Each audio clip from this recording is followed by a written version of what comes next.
सार्थ श्री ज्ञानेश्वरी अध्याय 13वा ओवी अर्थ. सर्व विद्यांचे आश्रयस्थान व आत्मरूप श्री गणेशाचे स्मरण करून अर्थात तत्स्वरूपच असणाऱ्या श्री गुरूंच्या श्रीचरणास वंदन करू. ज्या श्री गुरूंचे स्मरण केले असता सर्व शब्दसृष्टी स्वाधीन होते व सर्व विद्या जिव्हाग्नी येतात, तसेच भाषणाला इतके माधुर्य येते की ते अमृतासही फिक्के पडते व तोंडातून निघणाऱ्या प्रत्येक अक्षरास नवरस अनुकूल सेवक होतात. जे शब्द गर्भितार्थ रूप अभिप्राय प्रकट करणारे असून आत्मानुभूतीची मार्मिक खूण पटवून देतात आणि ज्यामुळे निरनिराळे तत्वविचारातील सूक्ष्म फरक स्पष्ट करून संपूर्ण तत्वज्ञान हस्तगत होते, जेव्हा आपले अंतःकरण श्री गुरूंचे चरण धरून राहते म्हणजे त्यांचे नेहमी स्मरण ठेवते, तेव्हा उपयुक्त ज्ञानरूपी भाग्योदय व ज्ञानप्राप्ती होते. त्या श्री गुरुचरणास वंदन करून श्री ज्ञानेश्वर महाराज म्हणतात, ब्रह्मदेवाचा पिता व श्री लक्ष्मीचा नाथ जे भगवान श्रीकृष्ण ते असे म्हणतात, या देहाला क्षेत्र व या देहरूपी क्षेत्र जाणतो म्हणजे प्रकाशितो त्याला येथे क्षेत्रज्ञ असे म्हणतात. आणि क्षेत्रज्ञ त्याला म्हणतात की जो सर्व क्षेत्रांचे पालन पोषण करून असतो तो येथे मीच आहे असे पक्के समज. आणि क्षेत्र आणि क्षेत्रज्ञ यांना जे यथार्थ जाणतात त्यासच आम्ही खरे यथार्थ ज्ञान असे समजतो.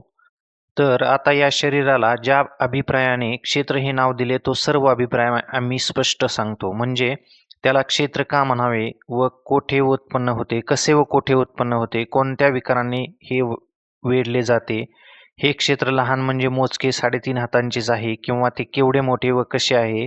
तसेच हे क्षेत्र म्हणजे जमीन नापीक किंवा पिकाऊ आहे व हे कोणाच्या मालकीचे आहे इत्यादी जे जे यांचे गुणधर्म आहेत ते यथासांग आम्ही वर्णन करून सांगतो. तिकडे तू लक्ष दे. याच क्षेत्र निर्णयाकरिता श्रुतीची नेहमी बडबड चालू आहे व तर्कही याचाच निश्चय करण्याकरिता एकसारखी वाटाघाट करतो. याच गोष्टीचा खल करता करता 6 शस्त्रे टाकून हात टेकीस येऊन बसले आणि म्हणूनच त्यांच्यातील मतभेद निवृत्त होऊन अजून ऐक्य झाले नाही. या क्षेत्राविषयी सर्व शास्त्रांची नाती मोडली जातात व त्यांचे एकमत स्थापन करण्याकरिता सर्व जगभर शास्त्रसंबंधयुक्त वाटाघाट चालू आहे, पण अजून एकमेकांची निर्णयात्मक तोंडे मिळाली नाहीत व एक मत झाले नाही. म्हणजे निर्णय व प्रतिपादन यात बराच मतभेद आहे आणि याच संबंधाने युक्ती लढविता लढविता बडबडीची शिकस्त झाली. हे क्षेत्र कोणाचे आहे हे अजिबात कळत नाही, परंतु त्याच्या मीपणाबद्दलची व निर्णयाविषयीची अहंमिकेची काय थोरवी वर्णावी की ज्याच्या योगाने घरोघर याचाच काथ्याकोट केला जातो. वादविवादाने नास्तिकांचे तोंड बंद करण्याविषयी वेदांचे प्रचंड बंड आहे. म्हणजे वेद महान प्रबळ आहे हे पाहून पाखंड्याची वेदाविषयी तिसरी निराळीच बडबड सुरू झाली. ते म्हणतात, अगोदर तुम्ही वेद निर्मूल आहात, तुम्ही व्यर्थ बडबड करणारे आहात. तर बरे, तुम्ही असे खरे म्हणाल तर तसे सिद्ध करण्याकरता आम्ही पैजेची प्रतिज्ञेची सुपारी ठेवली आहे. पाखंड्याचे थवेचे थवे त्यात कोणी दिगंबर म्हणतात तर कोणी मुंडक्यावरील केस उपटून काढण्याचा लुंचन विधी करतात. तरी त्यांनी ठरविलेले सर्व वितंडवाद आपोआप ताळ्यावर येऊन खाली बसतात. हे क्षेत्र मृत्यूच्या सापाट्यात सापडून निरर्थक जाईल असे पाहून त्या निमित्ताने क्षेत्र निर्णयार्थ व त्यांचे संरक्षणार्थ योगी पुढे सरसावतात. जे मृत्यूला भितात ते योगी एकांतवास करून यमनियमांचे साधन समुदाय जमवितात. याच क्षेत्राचा आपण विचारपूर्वक निर्णय करू या अभिमानाने श्रीशंकराने राज्य सोडले आणि त्यापासून आपल्यास उपाधी लागू नये म्हणून ते स्मशानात वास्तव्य करून राहिले. या क्षेत्राचे ज्ञान करून देणार अशी प्रतिज्ञा करून श्री शंकरांनी वनात राहून 10 दिशा हेच आपले पांघरून असे मानले व हे काम मानले व काम हा योग भ्रष्ट करणारा, लाचखाऊ मोह पाडणारा असे जाणून त्यास जाळून कोळसा करून टाकले. याच गोष्टीचा निश्चय करण्याकरिता ब्रह्मदेवाला असलेली जरी 4 मुखे जोरावर आली असली तरी त्यालाही या क्षेत्राची अचूक ओळख पटली नाही, ती नाहीच. कोणी जीववादी असे म्हणतात की हे सर्व क्षेत्र जीवाच्या सर्वस्वी मालकीचे असून त्याची सर्व व्यवस्था पाहणारे वहिवाटदार कुळप्राण आहेत. कारण ज्या प्राण्याच्या घरी 4 भाऊ अपान, व्यान, समान व उदान हे अंग मेहनतीने झटणारे आहेत व त्यांच्यावर मनासारखा देखरेखीचा कारभार करणारा अतिव चतुर कारभारी आहे. त्या जीवाजवळ पंच ज्ञानेंद्रिये व कर्मेंद्रिये मिळून 10 इंद्रिय रूप बैलांचा ताफा समुदाय असून तो रात्र व दिवस काही न म्हणता शरीराने चांगली मेहनत करून घेऊन विषयरूपी शेतात राब काढतो. मग कर्तव्याची वाफ चुकवून व अन्यायाचे बीज फिरून त्याला वाईट कर्माचे खतही घालतो. तर या योगाने बीजाप्रमाणे अनन्वित पापरूपी अतिशय पीक येते व मग कोट्यावधी जन्मपर्यंत जीव हा दुःखच भोगतो. किंवा विधिविहित कर्माचरण रूपी योग्य वाप साधून जर सत्क्रियेचे बीज पेरले तर मग शतजन्माच्या मापाने म्हणजे शतावधी जन्मापर्यंत सुखच मोजतो म्हणजे भोगतो एवढे पीक येते. पण काही प्रकृतीवादी सांख्य असे म्हणतात की क्षेत्र हे जीवाच्या स्वाधीन आहे. हे म्हणणे बरोबर नाही. ते जीवाच्या मालकीचे म्हणता येत नाही. ते कोणाच्या स्वाधीन आहे इत्यादी सर्व काही खुलासा हवा असेल तर पुढे सांगतो. जीव हा उपरा वाटसरू असून वाटेने चालत जात असताना क्षेत्रात नुसती वस्ती करतो आणि प्राण हा बलुतेदार असल्यामुळे अहोरात्र क्षेत्र संरक्षणार्थ जागा राहतो. ज्या प्रकृतीची अनादी सिद्ध म्हणून सांख्यमतवादी स्तुती करतात त्या प्रकृतीची या क्षेत्राच्या ठिकाणी वृत्ती म्हणजे वतन मालकी आहे असे समजा. आणि शेतकीस लागणारा सर्व जमाव बैल बारदाना त्या प्रकृतीच्या घरचा असल्यामुळे या क्षेत्राची सर्व वहिवाट तो घरीच करतो. या क्षेत्राच्या वाहतुकीच्या कामी मुख्य खटपट करणारे व मूळ कारणीभूत असणारे या सृष्टीत जे मुख्य 3 गुण आहेत ते तिच्याच पोटी उत्पन्न झालेले आहेत. त्यात रजोगुण ही पेरणी करतो तितके सर्व सत्वगुण हा राखतो व मग एकटा तमोगुण सर्व पीक कापणी व काढणी करून गोळा करतो. नंतर महतत्वाचे खळे तयार करून काळ पोळाकडून ती मळणी घालते. मग सूक्ष्मसृष्टीरूप अव्यक्ताची चांगली आयती संध्याकाळ होते किंवा रास बनते. इतक्यात कित्येक बुद्धिमानांना संकल्पवाद्यांना हे बोलणे रुचले नाही म्हणून ते म्हणाले की या तुमच्या कल्पना जाणीवा अगदी अलीकडच्या व स्थूल आहेत. परब्रह्मापुढे या प्रकृतीची काय किंमत. या क्षेत्राची हकीकत आम्ही सांगतो ती निवांतपणे ऐका. तर खरी शून्य निर्विशेष शय्यागृहात पूर्ण लीनावस्थारूपी पलंगावरील बिछाण्यावर एक बलवान संकल्प निजला आहे. तो अकस्मात जागा झाला व तो दैववान असून आपल्या नित्याच्या उद्योग व्यापारात नेहमी तत्पर होतो. म्हणून त्याला त्याच्या इच्छेनुरूपी एक ठेवा मिळाला आणि त्या संकल्पाच्या निर्गुण परब्रह्म स्वरूपाच्या केवळ सत्तास्फूर्तीच्या आधाराने त्रिभुवना एवढी बागही त्याच्या सह्यामुळे खटपटीने प्रमाणगोचरतेस आली आहे. नंतर निरनिराळी अपंचीकृत पंचमहाभूते याच कोणी पडजमिनी त्या मेहनतीने एकत्र करून भूतमात्रांचे जारज, स्वेदज, अंडज व उद्बीज असे 4 घाट म्हणजे हद्दी किंवा प्रकार रचले. नंतर प्रथम पंचमहाभूतांचे निरनिराळे पोटभेद करून बांधे म्हणजे भौतिक शरीरे तयार केली.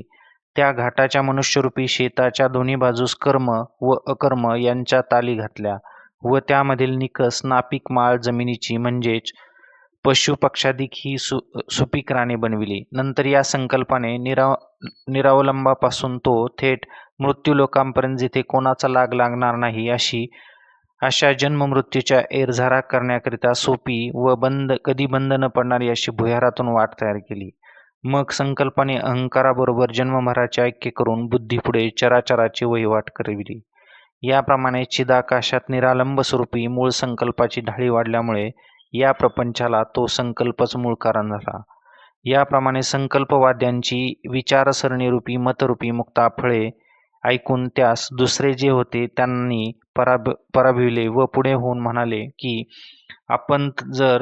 आपण तर चांगलेच विचारवंत आहात काय हे आपले मत व ही आपली विचारसरणी. परब्रह्माच्या गावात जर संकल्पाची सेज म्हणजे लीनावस्थात बिराड आहे असे मानायचे तर मग त्या परब्रह्मरूपी सांख्याची प्रकृती का मानू नये. परंतु हे असो, तुमचे म्हणणे मात्र बरोबर नाही व तुम्ही या भानगडीत पडून याचे नादी लागू नका व हे क्षेत्रज्ञ निर्णयाचे काय प्रकरण आहे हे अस्मादिकांकडून सांगण्यात येईल. तर आकाशातील ढगामध्ये पाण्याचा भरणा कोण करतो. आकाशाचे छेदमध्ये झोल न येऊ देता जे सारखे ताणलेले आहे ते कोणी व केव्हा उभा केले आणि वाऱ्याने नेहमी वात हिंडत राहावे हे कोणी ठरविले. अंगावरील जी लव दिसते तिची कोणी पेरणी केली व समुद्र कधी आटत नाही असे त्यात पाणी कोण भरतो आणि पावसाच्या धारा त्या कोण उत्पन्न करतो. या गोष्टी जशा स्वभावसिद्ध आहेत तसेच क्षेत्र हे स्वभावसिद्ध असून हे कोणाचेही मालकीचे असे वतन नाही. जो यात मेहनत मशागत करील त्यास हे फलद्रूप होईल व जो मेहनत मशागत करणार नाही त्यास फलद्रूप होणार नाही. इतक्यात दुसरे एक कालवादी रागावून आवेशाने म्हणाले की ठीक आहे, तुम्ही म्हणता असे जर खरे आहे तर मग या क्षेत्रावर एकट्या काळाची सत्ता का असावी. तथापि त्या काळाच्या सत्तेचा अनिवार्य तडाखा आहे हे पाहतात. तरी पण स्वमताविषयी अभिनिविष्ट झालेले आहेत ते त्यास न जुमानता अभिमानास पेटून आपल्याच मतावर भर देऊन त्यांचे समर्थन करतात. क्षेत्र म्हणजे मृत्यूरूपी रागीट सिंहाची एक भयंकर दरीच आहे असे आम्हास वाटते. तर तुम्ही या क्षेत्राबद्दल व्यर्थ बडबड केली तर त्यास पुरे परवडेल काय? ते म्हणणे विचारापुढे टिकेल काय? हा काळ कल्पापलीकडेही अकस्मात मिठी घालून ब्रह्मदेवाचे स्थान जो सत्यलोकरूपी हत्ती त्याच्यावरही या काळाचा चपेटघात वाचतो. स्वर्गाच्या अरण्यात नित्य नवे अष्टलोकपाल व 8 दिशांच्या 8 ऐरावत यांचाही संहार करतो. यांच्या केवळ अंगवयवने जीवरूप मृग निर्जीव होऊन जन्ममृत्यूच्या खळग्यात पडून भ्रमण करीत राहतात. या काळाने हाताचा पंजा केवढा मोठा पसरला आहे की पहा. याच्याऐवज जगदाकार रूप हाच कोणी एक हत्ती तो याने आपल्या तळहाताच्या चवड्यात धरला म्हणून सर्व काळाची सत्ता आहे असेच म्हणणे खरे आहे. याप्रमाणे अर्जुना या क्षेत्राबद्दल बरेच मतभेद आहेत. असा पुष्कळ ऊहापोहात्मक वादविवाद नैमिषारण्यात ऋषींनी केला आहे. याबद्दल आपल्यास पुराणेही साक्षीभूत आहेत. वेदातील अनुष्टुबादी छंदात याबद्दल पुष्कळ चर्चा केली असून या क्षेत्राविषयी लोक गर्वाने अद्यापर्यंत ग्रंथ तयार करीत आहेत. वेदातील बृहत्साम सूत्र जे ज्ञानदृष्टीने अतिपवित्र आहे त्यालाही हे क्षेत्र म्हणजे काय हे समजेल नाही, कारण वस्तुतः क्षेत्र म्हणून पदार्थ नाही. आणखी पुष्कळ दूरदर्शी अशा महाकवींनी या क्षेत्र निर्णयाबद्दल वादविवाद करून आपली बुद्धी खर्च केल्या, परंतु हे क्षेत्र असे आहे की आहे वा एवढे किंवा हे खरोखर अमक्याच्या मालकीचे असे खास आहे हे सांगता येत नाही व आजवर याचा उलगडा कोणासही आकलन होत नाही. अरे अर्जुना, आता हे क्षेत्र जसे आहे तसे व तेही इथपासून तिथपर्यंत तुला मी सांगतो असे भगवंत म्हणतात. तर पंचमहाभूते एक अहंकार, बुद्धी, प्रकृती, पंचज्ञानेंद्रिये व पंचकर्मेंद्रिये मिळून 10 इंद्रिये, आणखी एक मन, ज्ञानेंद्रियाचे 5 व कर्मेंद्रियाचे 5 मिळून असे 10 विषय, सुख, दुःख, द्वेष, संघात, इच्छा आणि चेतना, आत्मचैतन्याची सत्ता व धृती याप्रमाणे या क्षेत्राची एकूण 36 तत्वे आहेत. ती तुला सर्व स्पष्ट सांगितली. आता महाभूते कोणती, विषय कोणते व इंद्रिय कोणती अशी हे प्रत्येकाचे वेगळेपणे वर्णन करून क्रमाने एक एक तुला सांगतो. महाभूतांनी हे पहा, पृथ्वी, आप, तेज, वायू व आकाश ही तुला सांगितलेली पंचमहाभूते आहेत असे समज. अहंकार आणि जागृत अवस्थेचे जसे स्वप्न लोपलेले लीन असते किंवा अमावस्येच्या दिवशी चंद्र जसा आपल्या स्वरूपाने गुप्त असतो, अथवा लहान बालकामध्ये तारुण्य जसे गुप्त लभलेले असते, किंवा फुलाची कळी उमलण्यापूर्वी जसा तिच्यात सुगंध गुप्त रूपाने असतो.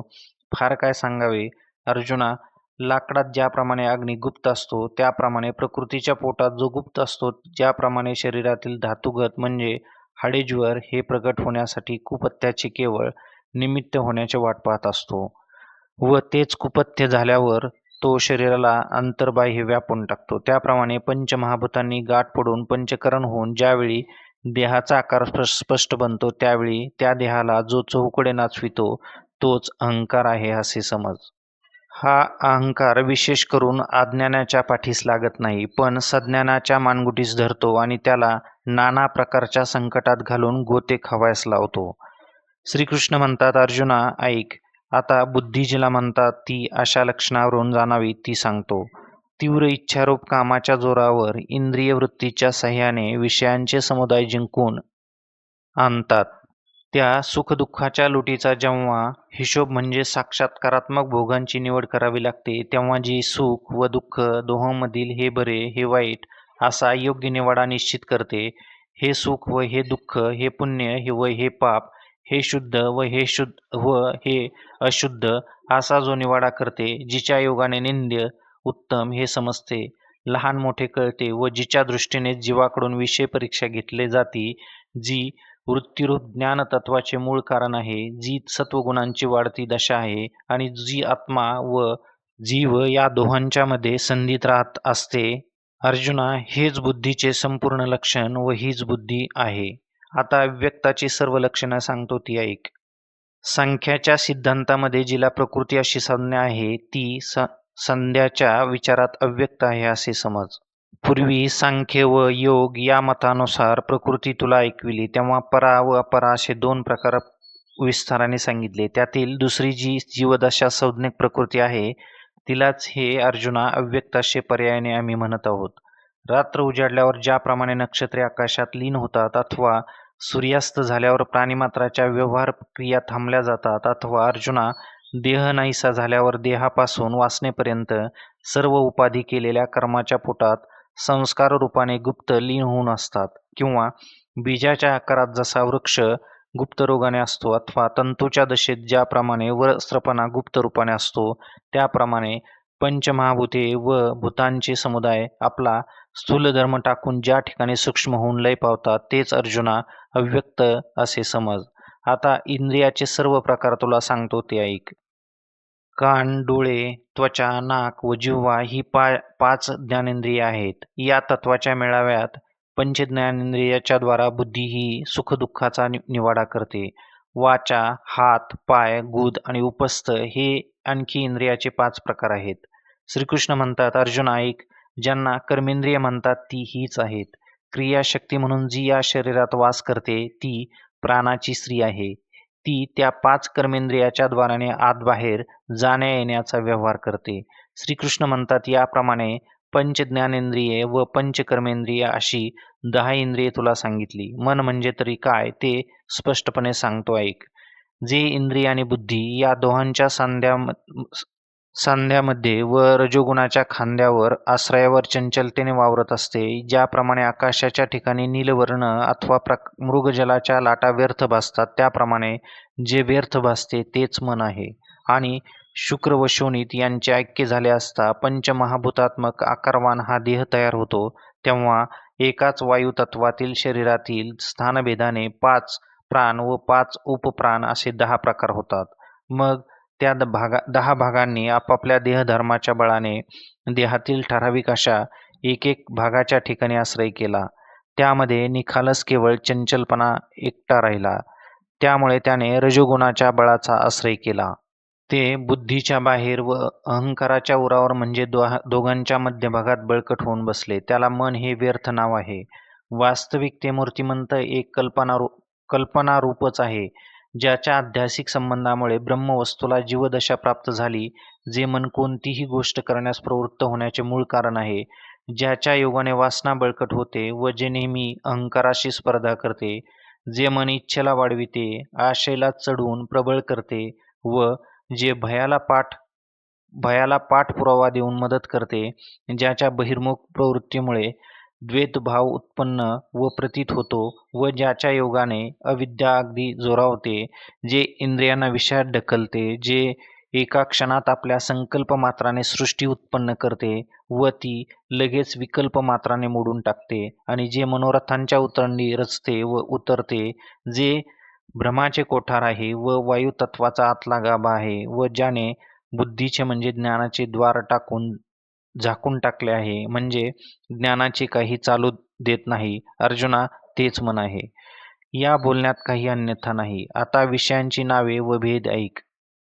शब्द आणि स्पर्श, रूप, रस व गंध हे 5 ज्ञानेंद्रियाचे 5 प्रकारचे विषय आहेत. ज्याप्रमाणे जनावर हिरवागार चारा पाहून त्याकडे धाव घेते, त्याप्रमाणे त्या 5 ज्ञानेंद्रियाच्या द्वाराने ज्ञान बाहेर विषयाकडे धाव घेते.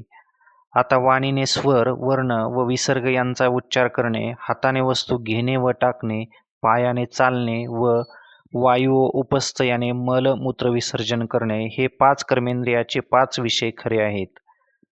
ज्यांचा माळा बांधून म्हणजे ज्याच्या आधाराने बाह्य क्रिया व्यवहार धाव घेतो, चालतो, असे हे ज्ञानेंद्रियाचे व कर्मेंद्रियाचे मिळून 10 विषय या देहात आहेत. आता इच्छा म्हणजे काय तेही सांगतो. इच्छा पूर्वी अनुभवलेल्या पदार्थाच्या आठवणी होण्यामुळे किंवा दुसऱ्याच्या मुखातून एखाद्या वस्तूचे कान भरून वर्णन ऐकल्यामुळे जी वृत्ती अभिव्यक्त व जागृत प्रकाशित होते, किंवा इंद्रियाची व विषयांची गाठ पडता क्षणीच कामाच्या हाताचा टेका घेऊन जी वृत्ती वेगाने उठते, ज्या वृत्तीच्या उद्भवण्यामुळे मन इकडे तिकडे धावू लागते व जेथे प्रवेश करू नये अशा ठिकाणी ही इंद्रिये तोंड घालतात, ज्या वृत्तीच्या नादी लागल्यामुळे बुद्धी वेडी होते व ज्या वृत्तीला विषयाची आवड असते त्या वृत्तीला इच्छा असे म्हणतात. द्वेष. इच्छा उत्पन्न होण्याबरोबर इंद्रियांना ते इच्छित विषय उपभोगास मिळाले नाहीत तर त्यावेळी जी वृत्ती उत्पन्न होते तिला द्वेष असे म्हणतात. सुख. सुख हे या प्रकारच्या लक्षणाने जाणावे की जे एकच प्राप्त झाले असता इतर सर्व वस्तूंचा जीवाला विसर पडतो, जे कायेला, वाचेला आणि मनाला आपली शपथ घालते व जे देहाच्या आठवणीचे बळ नाश करीत येते, जे प्राप्त झाले असता प्राण पांगळा क्रियारहित होतो. सात्विक वृत्ती पूर्वीपेक्षा दुपटीच्या वर वाढते, जे सगळ्या इंद्रियांच्या वृत्तींना हृदयाच्या एकांतात आणते व तेथे त्यांना थापटून जे गाढ निद्रा व तत्सम अवस्था आणते. फार काय सांगावे, जेव्हा जीवाला सुखरूप आत्मलाभ होतो तेव्हा तेथे जी स्थिती प्राप्त होते त्या स्थितीलाच सुख असे म्हणतात. दुःख. पार्था, अशी ही आत्मसुखाची स्थिती न लाभता जे जगणे तेच सर्वथैव निव्वळ दुःख आहे असे समज. मनोरथाच्या संगतीने म्हणजे इच्छारूप वृत्ती उत्पन्न झाली तर त्यामुळे ते सुख अभिव्यक्त होत नाही. एरवी कल्पना इच्छा नाहीशी झाल्यावर ते सहजानुसार स्वतः सिद्ध असल्याने प्राप्त आहे, म्हणून कल्पना नाहीशी होणे व उत्पन्न होणे, स्थिरता व चंचलता हीच सुख दुःखाला दोन कारणे वा उपाय आहेत. चेतना. अलिप्त व सर्व साक्षीभूत अशा ब्रह्माची चैतन्याची देहत असणारी जी सत्ता तिलाच येथे चेतना असे नाव आहे. या शरीरात जी पायांच्या नखापासून ते थेट मस्तकाच्या केसापर्यंत नित्य जागृत असते व जागृती, स्वप्न, सुषुप्ती या तिन्ही अवस्थांमध्ये जिच्यात मुळी फरक पडत नाही, जिच्या योगाने मन व बुद्धी इत्यादिकांना टवटवी प्रसन्नता असते व जी प्रकृतिरूप वनाला नेहमी वसंत ऋतूप्रमाणे प्रफुल्लित ठेवते आणि जड व चेतन वस्तू जिची अधिष्ठान रूपाने सारखीच व्याप्ती असते तीच चेतना आहे. राजा जसा आपल्या लवाजम्यास तो किती आहे इत्यादी जाणत नसून त्याच्या फक्त आज्ञेने त्याची प्रजा परचक्रास जिंकते किंवा पूर्ण चंद्राच्या उदयामुळे जशी समुद्रास भरती येते अथवा लोहचुंबकाचे केवळ सन्निधान जसे लोखंडात चंचलपणा आणून हालचाल करण्यास लावते किंवा सूर्याचा प्रकाश संग जसा सर्व जीवांना आपापले व्यवहार करावयास लावतो अथवा स्पर्श केल्याविनाही कासवी ज्याप्रमाणे केवळ नजरेनेच आपल्या पिलाचे पोषण करते त्याप्रमाणे अर्जुना, या शरीरात असलेल्या आत्मसत्तारूप चेतना संगतीमुळे त्या जडाचा सजित्वात सारखा उपयोग होतो वा केला जातो, म्हणजे आत्मसत्ता संगती जड वस्तूला सजीवपणा आणते. धृती. पंचमहाभूतांचे एकमेकाशी जात स्वभावावरून उघड उघड वैर असल्याचे प्रसिद्ध आहे की पाणी हे पृथ्वीचा नाश करीत नाही काय, पाण्याचे शोषण तेज करते, तेजाचे वायूचे वैर आहे म्हणून ती त्यास गिळून खाऊन टाकते आणि आकाश हे वायू सहजच गिळून टाकते. त्याप्रमाणे आकाश कधीही कशाबरोबर न मिळता सर्वत्र ओतप्रोत भरलेले असून ते स्वरूपतः सर्वाहून वेगळे असते. अशा प्रकारे पंचमहाभूते एकमेकास सहन करीत नाहीत, पण अशी विरुद्ध असूनही ती देहामध्ये विरोध न करता एकत्र राहतात. इतकेच नव्हे तर पूर्वीचा दुजेपणाचा वादविवाद सोडून एकोप्याने एकत्र राहतात व ती आपापल्या गुणांनी एकमेकाचे पोषण करतात. याप्रमाणे त्यांची स्वभाव वैरामुळे कधीही न होणारी मैत्री ज्याच्या योगाने होते व ज्या धैर्यामुळे राहते त्या वृत्तीला धृती असे म्हणतात. आणि जीवासह या 35 तत्वांचा जो ऐक्यरूप समुदाय तोच तेथे संघात नावाचे 36वे तत्व समजावे. याप्रमाणे हे 36 भेद तुला स्पष्ट रीतीने सांगितले. एवढ्या सर्वांना मिळून क्षेत्र हे नाव प्राप्त व प्रसिद्ध झाले आहे.